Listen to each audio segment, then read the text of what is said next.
Welcome to another episode of Nutrapreneur, the premier platform for exploring cutting-edge developments in the health and nutrition industry. I'm Bethany, your guide through this world of innovation. Today, we're excited to welcome Grant Ferrier, the visionary founder and CEO of Nutritional Capital Network, also known as NCN. NCN plays a pivotal role in connecting investors with burgeoning companies in health and nutrition, offering unique networking opportunities and valuable industry insights. Welcome, Grant. It's so great to have you today. Thank you, Bethany. Glad to be here. And the only immediate correction is, I was the founder of Nutrition Capital Network, and now I'm kind of the emeritus chairman of the advisory board and selection committee. And two of my worthy partners are still running and managing the business. But I still remain connected and obviously passionately connected to the industry, as we will discuss, right? So. Yes, absolutely. And so I think it'd be great for you to kind of talk to us about the inception of NCN and your personal journey that led up to its foundation. Yeah, well, my original personal motivations for my intellect, my energy, whatever I was blessed to be born with was solving environmental problems. So I was a undergraduate environmental studies and environmental economics student at UC Berkeley.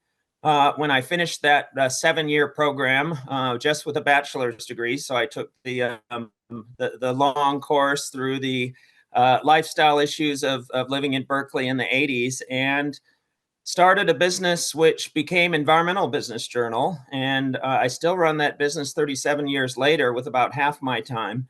And about a decade into Environmental Business Journal, we founded Nutrition Business Journal, which was a strategic market intelligence journal and data collection, data analysis, strategic planning, corporate development information suite of information services and products, really, to help support business planning in the nutrition industry.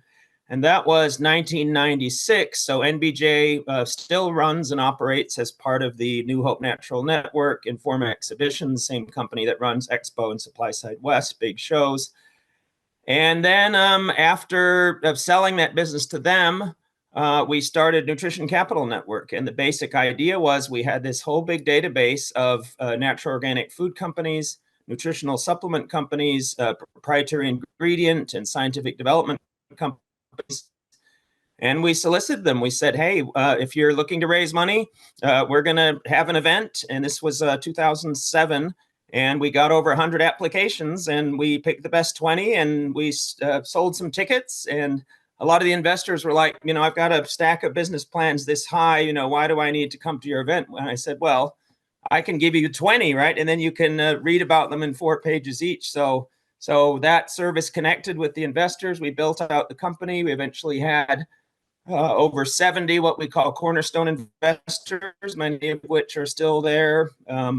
Whatever, how many I can't count them. 15 years later, I guess it is, right? So, and through that platform, we've evaluated almost 5,000 companies now and presented almost 1,000 at these meetings from, again, now 5 meetings a year, sometimes 6, depending on the international schedule. And that's been the platform company. So it's been a great journey. I've met lots of people on both sides, right? Investors, strategic partners, private equity, venture, as well as corporate venture capital, and all those interested in this thing called the natural products or nutrition industry. So it's been a great journey. And of course, thousands of Nutra entrepreneurs tied back to your theme. So yeah, it has been quite a journey. Yes, that's amazing. And, as you kind of already mentioned, NCN is renowned for its unique database and event hosting to facilitate these investor company connections. So how do these initiatives support the health and nutrition sector? Well, really, the issue is, and there's one of my cats visiting here. So it's my home staff members. They keep me company, right? So somebody to talk to if I don't have you here today.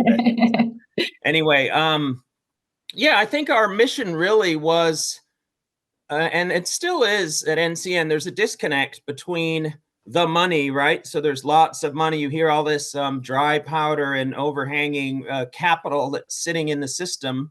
And then you've got thousands and thousands of small early stage companies, and the big money doesn't have time or doesn't want to do a deal with a small company. So convincing those big companies that they should either carve off some of that block of capital and have a couple people manage it and place investments of $500,000 to $1, $2, $3, $4, $5 million into early stage companies, have a venture group, have an incubator or some effort to really support the entrepreneurial community that really makes up the power of innovation in our industry. And then the other side, of course, was all these small companies and all these entrepreneurs have these great ideas, great passion. Again, there may be 20, 25 qualities of a successful Nutra entrepreneur.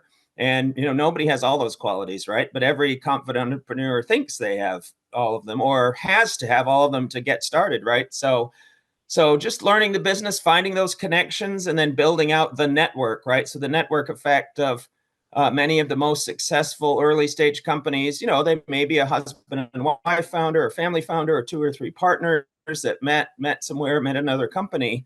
The more they can connect with their supplier, their manufacturer, a branding company, and those become partners, rather than vendors, then they can grow the company faster. They can get more capital. The entrepreneur has a team around them, and not necessarily a team of employees, which they need, of course, but they need a team of motivated and aligned partners whose interests are the business itself, not sending them an invoice every month or 2 months, right? So that whole kind of network effect partnership model is something we'd advocated, and I think we brought that culture to not only the entrepreneurs but many of the investors too. Yeah, absolutely. I think, networking is so important, and finding the right connections is key in this industry. Yeah, and I think one thing we did too, another element of our platform of NCN is the selection committee. So that grew from originally just 2 of us to now over 30 and maybe possibly even 40 now, depending on how Mike has recruited and manages that group. But basically, they help review these incoming 100 applications, let's say, and then have rating independently, and then gather to discuss which of these should we select for the next meeting, whether New York or San Francisco have been the traditional sites for the fall and spring meetings. But then those individuals also often act as advisors. And again, what we've tried to encourage them to do is to be a venture consultant, I would call it, right? So don't see them, and many of them are consultants, and they're high-paid consultants. They work for some of the bigger investors or corporate players in our industry. But for the early stage companies, again, don't hunt for a check, hunt for equity, hunt for partnership, be aligned, help these young companies, offer your services. And if, you would bill, $50,000 for your advisory services for a year and a half, say, well, if your company's worth 5 million, then, I'll have a 10% stake in the company if I stick around for 3 years. I mean, those kind of venture consulting, I think, aspects help this kind of partnership network model. Yeah, and in terms of fostering diverse founder representation, what strategies has NCN implemented to ensure inclusivity and support for those underrepresented entrepreneurs? Yeah, well, the first observation is we really didn't have to have a lot of really specified objectives because our industry is highly characterized. I mean, female founders probably outnumber male founders, right? And then again, husband and wife teams, family investments, racial diversity, age diversity. I suppose I wouldn't say we discriminate against entrepreneurs over 50, but of course, the vast majority of early stage innovative entrepreneurs across our industry are, in their 20s or 30 somethings who have been in a business or worked for somebody else and said, hey, I want to do this myself. So, and again, I think the sort of female representation in our industry is very strong. Separately, we have had a couple of events where we've collaborated with, there's a Women in Nutrition, and there's a New Hope usually had an event at Expo for female founders. I myself invested in probably 5 either female founder or husband and wife companies that were led by the woman. So again, I've had lots of experience with that, as well as just the general nature of our industry, right? I mean, food. I shouldn't say food is more interesting to women than it is to men. Men eat it and women make it. That's probably very 60s of me, but yeah, I think that's what's great about our industry. It's not like, like tech or others that have the kind of bro mentality, right? And our industry doesn't have the cis mentality, but it has a very equitable platform. And we support certainly more investment dollars going in. There's certainly lots of data about female founders getting less venture money in across all industries. We don't really have a specific data piece that would say our industry is better than that, which I think we know anecdotally. But again, I think we haven't had any real need to have that program because over half of our applicants tend to be female founded or minority founded businesses. So Yeah, I've noticed that as well. And just hosting this podcast, a lot of the entrepreneurs and nutrition businesses are female owned, which is neat to see. yeah, and lots of the experts and consultants and advisors and our selection committee and others are all, again, it's a diversity. I mean, I can't say it's not a problem across society, but I would have to say it's really not a problem in our industry. It's not something that we've had to sort of worry about and be concerned about. And I remember once we brought it up, like, well, let's make sure we have enough, business that have female ownership involved. And we counted the 22 companies presenting, and it was, 14 of the 22. So we're like, okay, well, we're overrepresented. We have to, maybe we have to watch out. We don't want the old white guys complaining, right? What about us, right? So anyway, so no, I think we're in a good space with that. So. This episode is brought to you by nutrapayments.com.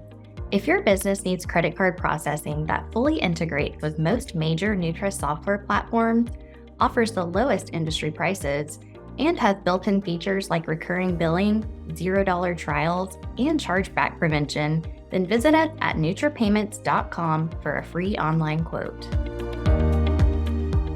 Yeah, and NCN hosts annual investor meetings as well and provides a year-round virtual platform for networking. So how do these platforms benefit both entrepreneurs and investors? Yeah, well, again, for investors, beyond the, say, 20 companies, 22 companies that present in San Francisco and New York, probably 15 or 16 in Las Vegas, which tend to be nutrition science supply companies around the supply side show. And then Europe, really, they get that, but they also get the aggregation of the application pool. So as I mentioned, each year, there's probably another 400 or 500 applicants, right, of which we choose maybe 70 or 80 to present at these companies, and some of the virtual events we do, and sort of follow-up events with our sort of all-star presenters, maybe some who've only partially closed their investment round. Anyway, so the investors get not only that sort of curated and coached presentations material in person and online, they also get the kind of database of applicants, right? And then we sometimes tie that back to data on those segments. Spins has been a partner. They provide data. NBJ, my original business, provides analysis and market numbers that can support the business planning and investment validation exercise. So the investors get both deal flow, aggregated analysis of the deal flow to help them make strategic decisions, as well as data that supports that.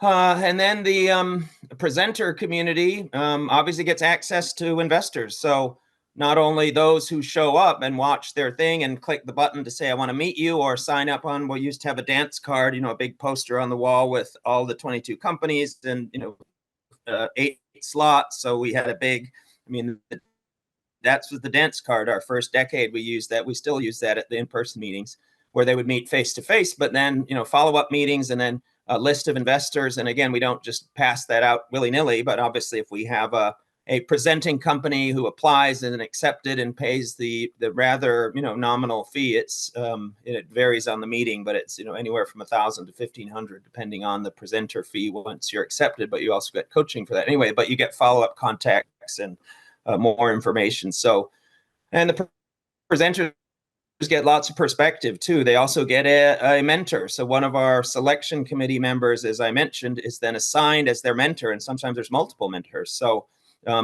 and as you know, most entrepreneurs, they might not listen to every piece of advice they get, but they certainly hear it, and it goes in, right? And you never know where that perspective builds from what people tell you. So again, it's a kind of a whole mutually supportive atmosphere that everybody gets something out of being part of it. So that's why it's been such a good foundation.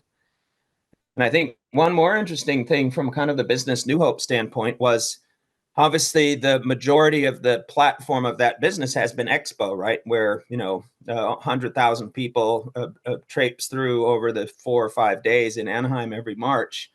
But during COVID, of course, that was, one, canceled one year, and then, the next couple of years somewhat compromised in terms of number of people who would, one, get a booth, or two, attend, right? So having these virtual platforms where quality connections can be made was kind of more amenable to that era. So again, I think it was person events, but I think it really, I wouldn't say it sailed through, but it was a lot less affected in other parts of the business. Yeah, and it sounds like you've had a lot of success with this. And so I think it'd be great if you could share with us a success story that exemplifies the impact of NCN's community and resources on a company's growth and investment journey. Oh yeah, so we used to have this slide. We called it the 100 million club. It was essentially companies that came to NCN and were less than 5 million in sales, and then became $100 million brands. And I can't call that up now, but Zico Coconut Water was one. Mark Rampolo, who's now part of Power Plant Ventures. I mean, he sold that business through to Coca-Cola. He first met them at NCN meeting in New York in 2009, I think it was. Coca-Cola did a strategic investment and then acquired the business. And ironically, the Mark and his group acquired it back. Some 20 or 30 that were early stage companies, again in that sort of 5 million and under range, that became $100 million brands.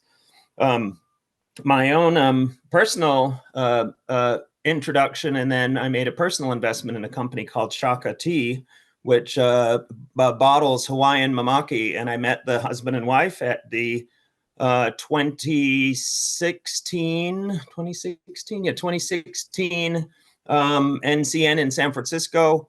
It was very early stage, 100,000 or so in sales. And I tried to help them meet investors at that meeting and afterwards. But then when I talked to the founders and I said, well, maybe I'll invest, maybe I'll help you guys, since it's been hard to get enough money. Again, as an early stage company, it's, most of the bigger investment funds don't want to write checks for $500,000. They want to write a check for 5 million. So anyway, so I helped the company, and we partnered on supporting another 2 or 3 investments. And eventually the company sold to King's Hawaiian. So again, an example of an entrepreneur who came to NCN at less than 100,000 in sales and exited with with an exit of, in excess of, I was going to say 8 figures. So more than 8 figures, more than 10 million. I can't say what the eventual price was, but again, it was a very successful brand. And then through that, myself, I also, I bought a farm in Hawaii where we grow this mamaki plant. So again, that's my personal story. But again, there's probably, hundreds of investments that have come out of the companies that have partnered through it. And again, we were just one part of the equation on many of them, but again, an important piece for many of those. Yeah, absolutely. It's always great to hear those success stories. And, I would say you're an expert in the field. And how do you see NCN's role evolving in the rapidly changing landscape of the health and wellness and nutrition industries? Well, I think, again, and I mean, sort of my multiple hats, Nutrition Business Journal provided kind of strategic market intelligence and perspective on the industry. And through that research that we did, that then sort of fed into the platform that, again, supported and became NCN because of the database, but also the market intelligence and perspective. When I started analyzing this industry really seriously in about 1995, and we launched NBJ at the end of 1996, you realize that most of our products, whether they are natural organic foods, they're essentially replacing a more damaging alternative. And whether it's damaging to animals or the planet or humans themselves, right, based on preservatives and chemicals, these were the uh, essentially natural organic products or healthier products, or what we called lesser evil products, less fat, less sugar, less calories, were replacing the market standard products. And when we first did this analysis, market standard products were, over 80% of food sales, right? As an example, maybe even over 90%. It was, preliminary analysis at that point. But now, natural foods, organic foods, healthy foods, functional foods, and again, lesser evil foods that have less preservatives or toxins, or again, sugar or things that are damaging. They're probably, over 30% of the market now. So that continuum, I think, continues, and I think tracking that, following that, supporting that is an important mission that sort of guided, all the businesses I've been involved with. For the future, really, again, I think what's good about that, again, if it's gone from 10% of the market to 30% of the market during this sort of 20-year cycle that I've been involved, intimately and passionately with the industry, that 30% is going to go to 50% in the next 20 years. So that means, thousands more opportunities, thousands more companies, more of the, more of those big blocks of unallocated capital that's, sitting in the pockets of the big wigs in New York and Shanghai and Tokyo and London and Cape Town and all the, continents of the world, and these financial communities. That engine of capital needs to refocus on healthy products and, healthy planet. I mean, a lot of the, climate change aspirations, weren't part of our industry a decade ago. Now, you walk around Expo this March, you go to Anaheim, you'll see, I wouldn't say every other booth will have some kind of climate message, but that's part of what's resonating with, our generation, your generation, all the way from kids to, people in their 80s are concerned, and they want to, participate with companies and products in a community that supports, all of their own personal passions. So I think that's really, the future, and it's going that way, and it's, it's step by step by step, and it keeps evolving and keeps getting bigger. So the momentum's in the right place. Yeah, I've noticed that trend as well. I'm seeing more and more businesses that are, focusing on sustainability and worrying more about how they're impacting the environment, which I think is really important. And I'm glad to be seeing that. Yeah, and I think the um, opportunities around environment and that industry is quite different from nutrition, Mhm. right? Because nutrition is essentially a consumer products business, whereas environment is a lot more about technology, whether it's electric cars or carbon capture or hydrogen or even small scale nuclear. All these things are scientists, engineers, and part of the industrial, economy, not the consumer economy. So again, the the overlap of those two industries is pretty tiny, but again, it's something I'm interested in both. Obviously, that's how I've kind of built my life and my career around those two industries. And I never kind of expected them to overlap in some kind of Venn diagram, right? But again, more of the nutrition oriented companies are embracing climate issues, and many of the environmental technology companies are doing, sustainable food production, sustainable agriculture, or sustainable manufacturing and packaging and production and transportation, which all, ties into this, damaging consumer economy that that our race or on our race our humankind has subjected the planet to, right? So we have to reverse all that in our lifetimes, right? So Yes. And, with all of your experiences, what key advice would you offer to new entrepreneurs that are seeking investments or partnerships in this space? um yeah, I think you have to, I mean, it's funny because I was going to say you have to be passionate, you have to be all in, but um a lot of the more successful companies that I've been with at the early stage, aren't as dependent on making a living out of it, right? So, and raising money, you really have to have a business model that is focused and sustainable and has a growth path, right? So I think the idea is really, prove out your concept with your own money, your own time, your own family. I mean, that's kind of the traditional path, right? Family and friends, and using your own personal network and your own personal passion and time to build that out.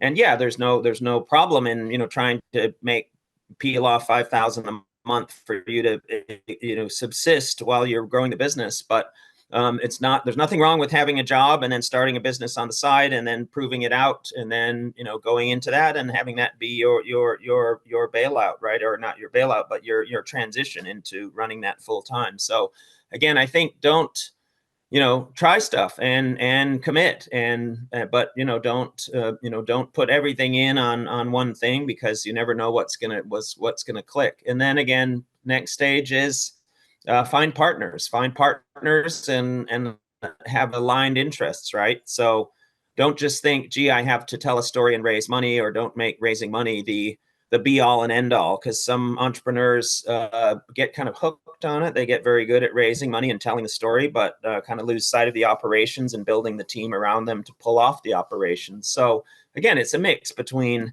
the story and managing the capital structure and all the deals and transactions you might make to grow the business, and retaining the team and the operations. So I know that was kind of a convoluted answer to what do you tell an entrepreneur, but again, I think there's many pathways to success, and you just have to keep open-minded about how you're going to get there, right? There's no like playbook that I think you have to stick with. So Yeah, absolutely. I think everyone's situation differs a little bit. And, on the other side of things, for investors that are new to the health and nutrition sector, what should they be looking for in potential investment opportunities, and how can NCN aid in that process? well, I think for investors, yeah, I think you want to make impact, right? You want to, I mean, my own personal innovation as a, individual early stage investor and with a couple of partnerships with others. I mean, I'm motivated by changing people's lives, not only the consumers of the products we may produce, but the people who I've started and built this company. And then really kind of diagnosing with those early stage entrepreneurs, yes, they have to fulfill all the duties of the whole company, but what can you take off them? What can you support? So again, I think the answer is find a company where your own personal strength and your own interests in what you want to do can help them, right? I mean, if you just have lots of money and you want to write, $10 million checks, then you're kind of in a different league. And then you also have partners and other people to answer to. So that tends to be a more conservative type platform. But again, our industry needs entities and partnerships that will invest $500,000, 1 million, 2 million, 4 million, 5 million, right? As opposed to the big, hedge fund type money. So at that stage, it's about the money, yes, and it's about committing that money, but it's also committing the time and support and your own network and your own ability to identify with the entrepreneur what can be most helpful to the team, to build out the team, and increase the odds of all of you to be successful, not only from a financial standpoint and have an exit with a nice return, but also impact more people and more, larger companies who may acquire that brand or license that technology or use that ingredient across their platforms for the good of, people and planet and animals and everything, right? So Yes. Well, Grant, thank you once again for joining us today. And that brings us to the end of an enlightening conversation. And Grant, he is the driving force once again behind Nutrition Capital Network. And we've been able to delve deep into the synergies between investors and the dynamic world of health and nutrition. To discover more about NCN and how they're shaping the future of this industry, head over to our website for links and resources. Don't forget to subscribe, share your thoughts, and join our social media discussions. Until next time, stay engaged and informed with the latest trends in health and nutrition.